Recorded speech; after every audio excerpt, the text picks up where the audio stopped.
Where do these IPv4 and IPv6 addresses come from? Do they just magically appear out of nowhere? No, they don't. They are managed, maintained, monitored by IANA, the Internet Assigned Numbers Authority. So they are responsible for overseeing the distribution and allocation of these globally unique IPv4 and IPv6 addresses to make sure that we don't have duplicate IP addresses out on the internet. So they're responsible for keeping or making sure that everything runs smoothly out there. However, they're not handing out these IPv4 and IPv6 addresses to the organizations, the end users, and the companies. No, they're allocating them to the regional internet registries.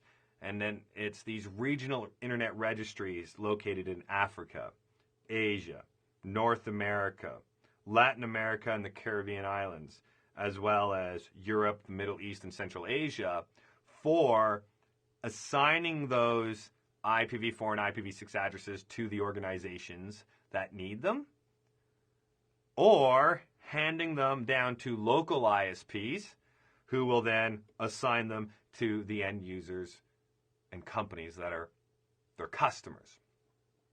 But IANA is not only responsible for the IPv4 and IPv6 addresses, they are also responsible for the autonomous system number allocation. So if your organization requires an autonomous system number so it can be recognized out on the internet through the use of the Border Gateway Protocol, then you will need an autonomous system number, which will be handed down from IANA through the regional internet registries and eventually assigned to your organization. They're also responsible for the DNS root zone management.